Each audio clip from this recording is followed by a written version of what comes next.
Well, welcome back to the channel. Bit of a walk-in on this one, but I've got here, and I think you can agree it was worth the walk-in. Stunning walk-in, stunning location, and to top it all off, a waterfall, the ocean, an island 20 miles off the coast, and a beautiful beach below us. It is high tide, so I can't really show you the complete beach as the water drags out to the low tide mark, but you know, absolutely fantastic location, and we're going to do a wild camp here. I can't set up too early. We're on a footpath, and not only a footpath, we're actually intersecting part of the southwest coastal footpath, so you know, it requires me to be a little bit sensible and sensitive to the area. There are a few people around, walkers and dog walkers. This location is far enough away to keep the crowds away, but the determined walker or hiker will still be out and about even this time of day. So we're going to have a quick look down on the beach. I've dumped my kit at the top. Hopefully nobody's going to take it. I would like to think that it's just that little bit too heavy for anybody to bother with. But we're going to go down and have a look at the beach and just have a little bit of an explore. So come with me and we'll make this happen and have a good little look around. You're here with me, you might as well come. First off, while we're at the top and we've still got plenty of breath in us, we're not too tired and wore out from the exertion of getting here, I'm going to have a quick little look down a pathway at that waterfall, just see if I can just get that little bit of a smidgen closer. Absolutely beautiful, and yeah, we'll have a good little look at it. But first I've got to get down to the path. Naturally, when you're around the coast, you've got to be careful, slips, trips and falls, and it goes without saying, but yeah, there is a little bit of danger in being around this sort of environment. So just take heed and take it steady and slow and safe. Now, I did see a couple rock climbers down here, so we'll go and have a look and see what they're doing down here. Rather brave souls. They've hiked in with all their kit. They haven't just driven in. So here we go.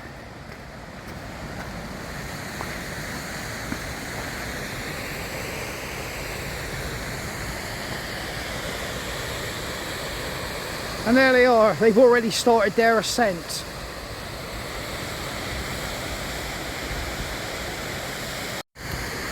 And as I was just saying about be careful, it's really muddy and slippery here. You know, always play it safe and with caution. But oh, this is absolutely stunning though. It was worth the walk.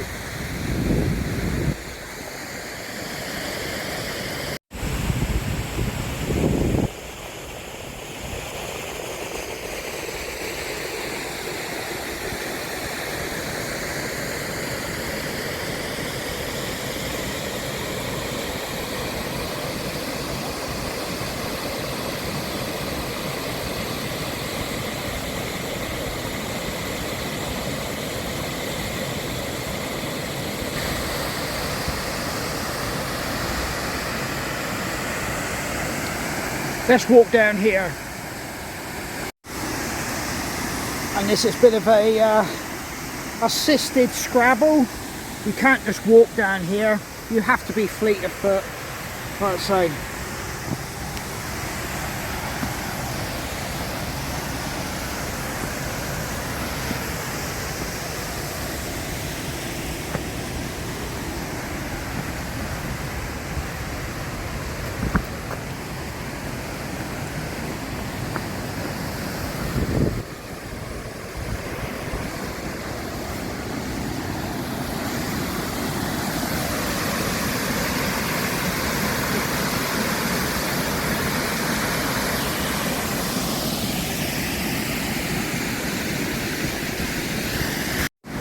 Let's keep going down. Should have a spectacular view looking up on this. It is getting a little bit precarious.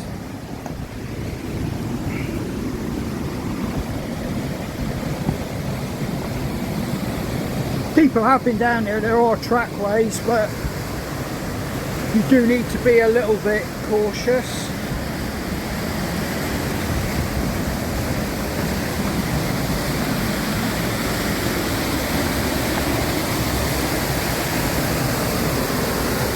Look at that. Whoa!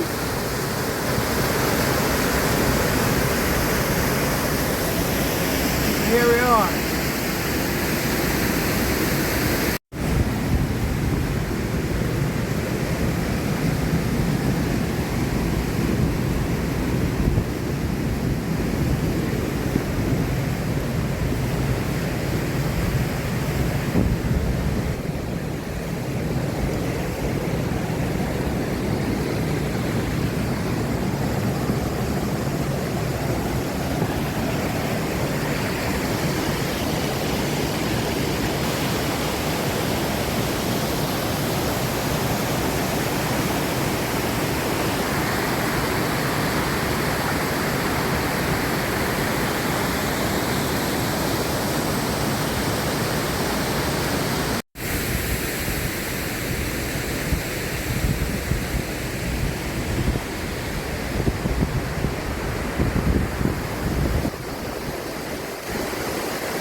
Well, there may be a little bit of wind noise. There's not supposed to be any wind today, but obviously we're on the coast, and naturally it just happens that there is a little bit of wind.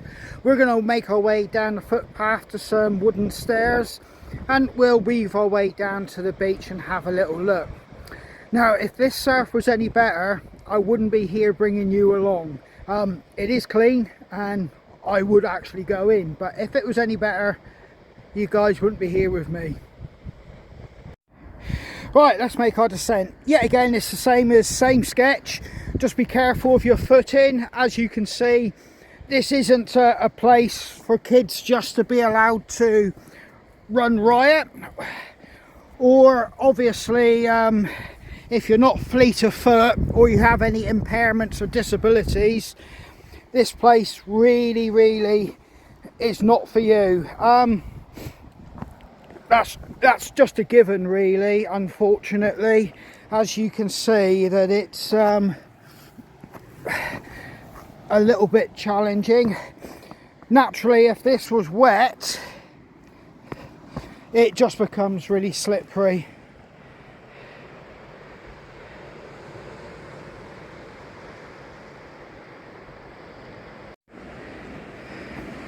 There are the old steps, wooden steps. They've seen better days, but they're still functional.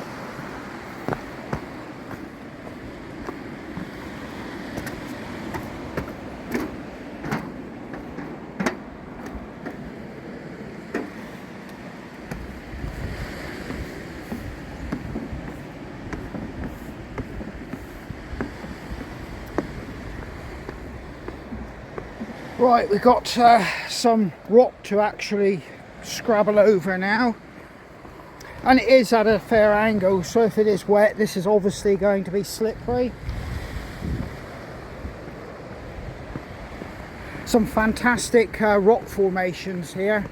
I'll let you have a look. I'm just watching myself as I go down here.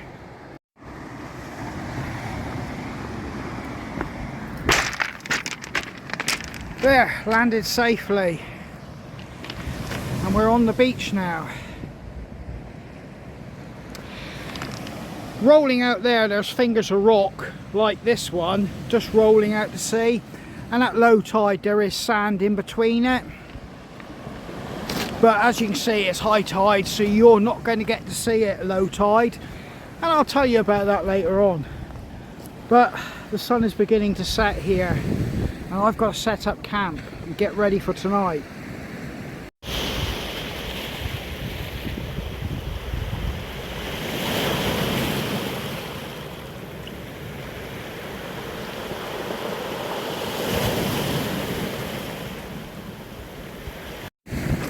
Sandy beaches on this part of the coastline are at a premium. You do get sand if the tide drags out far enough, but access is always difficult, and yeah, you need to go further north or south of this location to get, you know, the typical sandy beaches you think of with holidaymakers and that.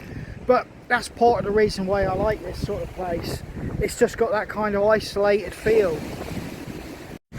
Now, it's always fun beach combing when you're going to places like this, and the amount of what I would call good usable arts and craft wood that is washed up is just phenomenal. But it's just that thing, how do you get it back again? You're just too far. I mean, look at that. Who knows where that's drifted in from? Somewhere out there, well, definitely, obviously somewhere from out there. But where? Could be anywhere in the world.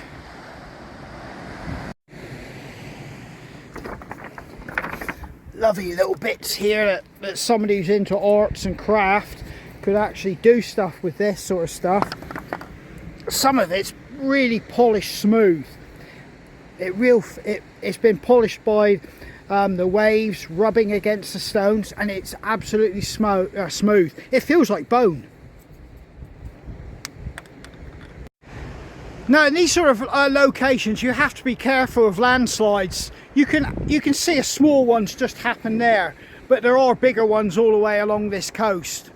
So, you know, always keep your eyes open and ears open, and be prepared to get out of the way.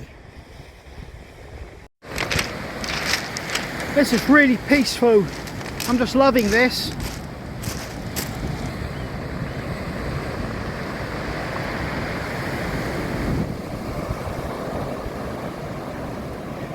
Bit of a wave happening there. Obviously, another thing you've got to remember when you're on the coast is that you do not get cut off by the tide. And the tide is coming in here quite fast.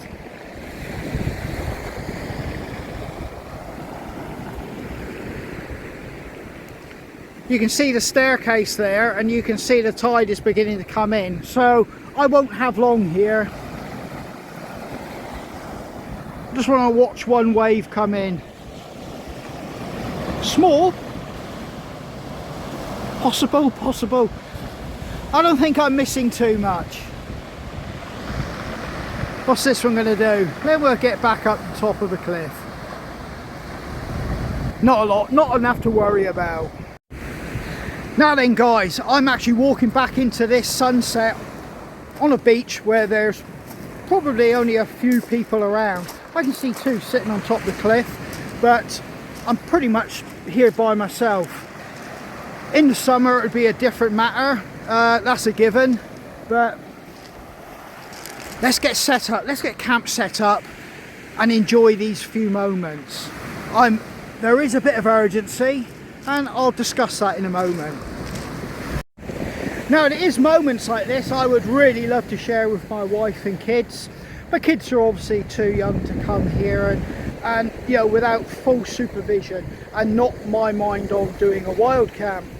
And on top of that, my wife's got some medical issues. Cut a long story short, she's had two artificial hips, so climbing up and down and getting into locations like this is just sheerly impossible. That is hence why I do a lot of this on my own. She doesn't mind it because I make sure I spread my time around.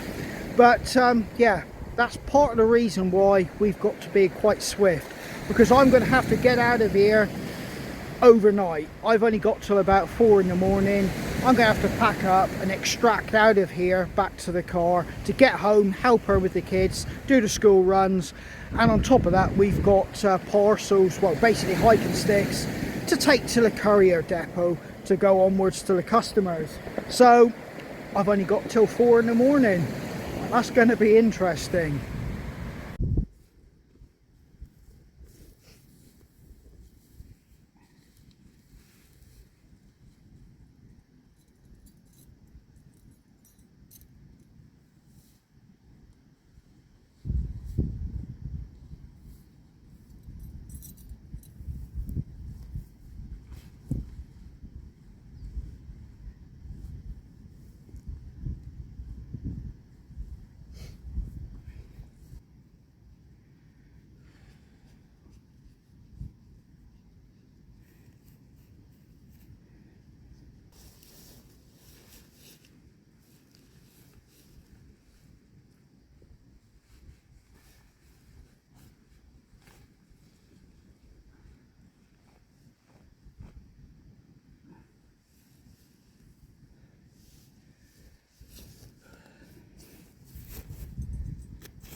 So that's my tarp tent setup. It's going to be cold tonight. It was cold last night. So I've put that facing the direction of the wind, which is coming down the valley because it's an offshore wind. Basically heading out across the ocean. You're probably wondering why I haven't pitched up over here. Well, I'm going to be getting up in the pitch black darkness. I don't know how dark it's going to be tonight. And I don't want to be too close to the edge. Well, I'm moving around and basically just getting all my kit together and get my kit sorted. 4 o'clock this morning. I'm not looking forward to that, but it's, if I don't do it this way, I won't get this one done because basically I'm chasing a weather window for this one.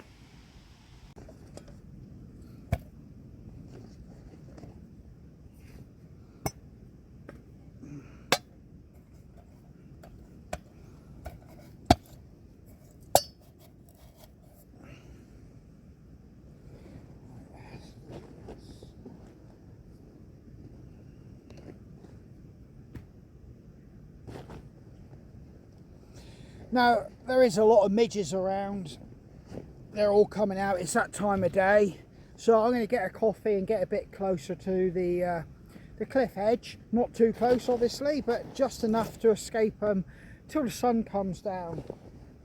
I do have my camp stove candle with me, which I'm going to light when I come back here to help disperse some of these midges. But they've really come out in force here now. And it's quite irritating. Yeah, I can really feel them. They're in my hair everywhere. But it's only for a short period of the day. Give it another, I don't know, hour and a half and they'll just fade away. But where's my water? Right, oh, it's there. Now I just want to make sure I got a lighter. You know, this is, because you're so far, you can't really do nothing about it if you've lost it now. But you just hope you've brought everything you've packed or wanted to pack.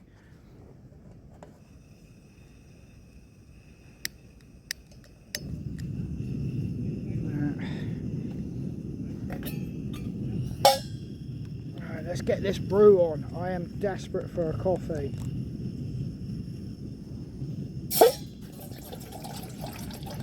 Shouldn't really do that because it distorts the actual boiling vessel. Particularly if it's a thin walled one, you should always have fluid in it before you put it on heat. But hey, since whenever was I professional? I always tell people I'm professional, but the reality is another thing. Right, I actually have lit it actually, and it's dispersing the midges from around me here. There's one or two persistent ones, but the rest are disappearing. But yeah, I'm using gas just to cook for quickness at the moment because I do want to brew. I will probably cook on the actual candle stove when I do my main meal, but for a brew I just want it now.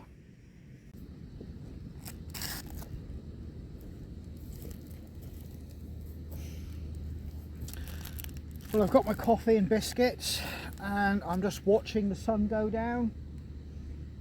Absolutely gorgeous. This is really good for the soul. It makes you feel good, makes you feel good inside, and it makes all this worthwhile. But coffee and biscuits now.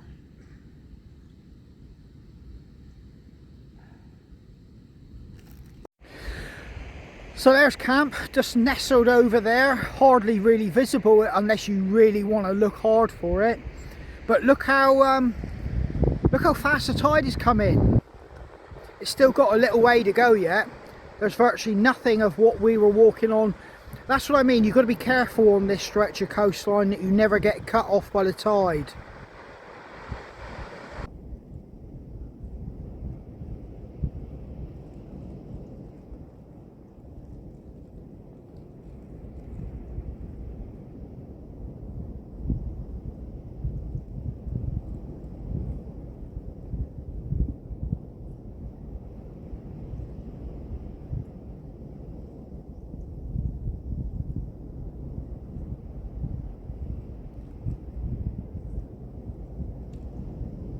Outstanding, totally outstanding.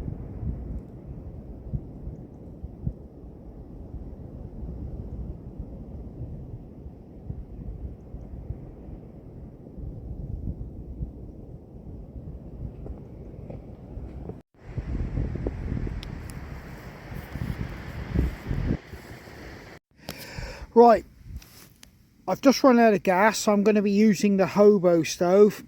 I've got a stone there and a stone there, and I've built a bridge. There'll be no fire ring left here. There's possibly 6 inches before you touch the ground. The fire's contained in the actual hobo stove.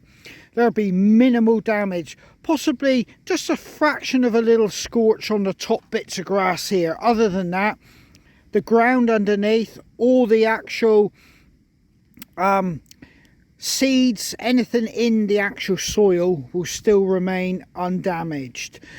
And that's what I'm trying to do here. No fire ring will be left here.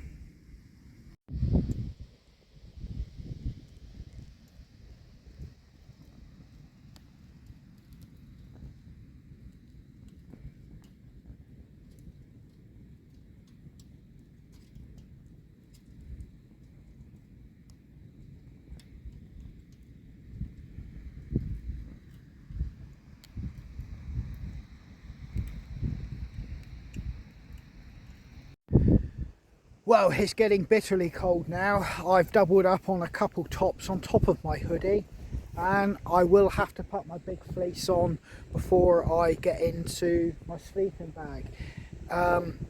Yeah, I can't believe how quick it's got so cold. It was, or it is, clear skies near enough, and it was cold last night, so it's no real big surprise to me. But that's part of the reason why I came during this weather window, because quite simply wind, and trying to do anything with a phone in wind on the coast is near enough nigh on impossible. So this is what I was talking about, the weather window. That's just why I've come. It's cold, but I'm going to have to live with that. I've got a fire going and I've got my coffee on the go. I'm going to get my food on the go. Then I'm going to get my can of cider. Only one, because I have to be away from here early, as we've talked about. But boy, this is a special place. I love surfing here, and I've spent many hours whiling away the time here. And yeah, I just love it here. But yeah, let's get a coffee and get something to eat. I haven't really come that prepared, really. I have run out of gas, so not really the most well prepared camp. But I do have the hobo stove, thank God. Who would think that would save the day? But it has. But yeah, I didn't bring no tools to process wood, so it's down to the humble penknife to try and saw through some wood. Never forget a pocket knife. What you can do with a pocket knife, it just saves the day. I'm actually cutting through a big piece of wood like this, slowly, but I'm getting there. Like I said, I can remember as a kid doing all my wild camping and bushcrafting with just a pocket knife. We don't know we're born these days with all the luxuries of hatchets, knives, bushcraft, saws. I must admit, this is frustrating, but it's happening. I am getting there. You could actually just about manage with it. You'd have to spend a lot of time doing it this way, though. I'm nearly through, though. Actually, it's actually getting me warm, actually. So perhaps it's going to get me warm twice, cutting it and actually burning it.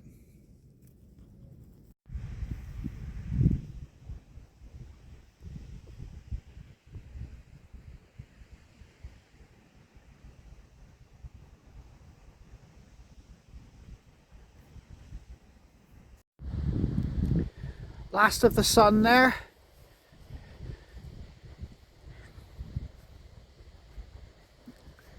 There's a few ships out to sea. It won't come out on the camera, but you can just see the lights of the ships way out into sea.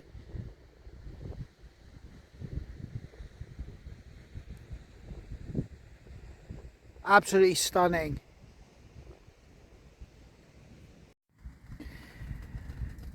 Right, let's get some coffee on the go. It's boiling.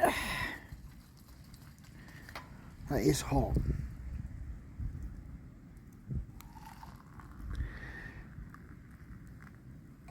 Got all the water. Ravioli for tea tonight. Get that warming. Put some milk in. Then I'm got a drink to warm up. Boy, it's cold. This is the coldest camp I've had this year so far. I really want to get that down my neck and start warming up. Yeah, I've pretty much got all my kit on now. It is absolutely freezing. I've forgotten how cold it will get when the skies are clear. But yeah, I've got all my kit on. I am warm now. I'm just waiting for my ravioli. And then I'll crack open the cider.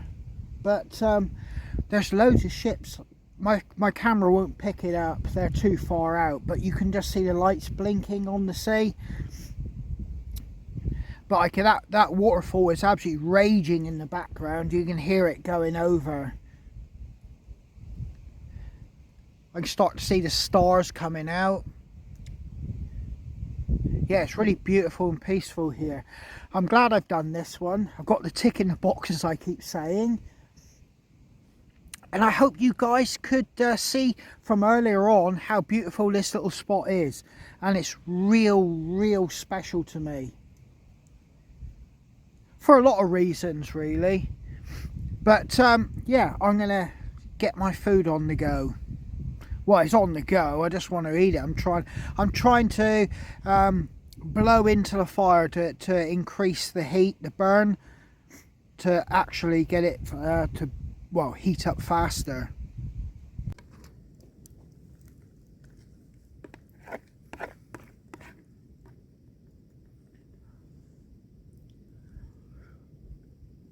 That's hot.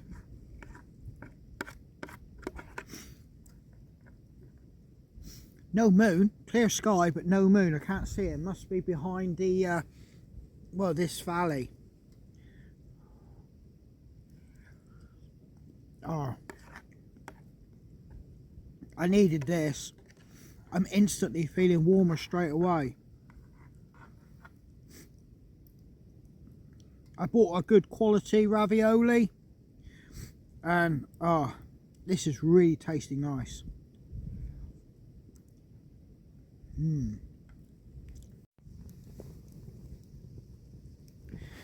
Well, I'm just soaking up the last of the heat from this fire, and it feels absolutely gorgeous. That ravioli's done the trick. I feel a lot warmer. Drinking up the last of my cider. I've only got one because, like I said, I've got to get out of here 4 in the morning. I probably won't film that because I just want to get packed up and get home. It's more important I get home to you know, do what I got to do at home in the morning. So I'll probably not film that, but I think you've got the essence to this place, and it's a pretty special place. I've spent a lot of time here surfing and just hanging out, and it was one of the first places I came back to when I came back from the desert.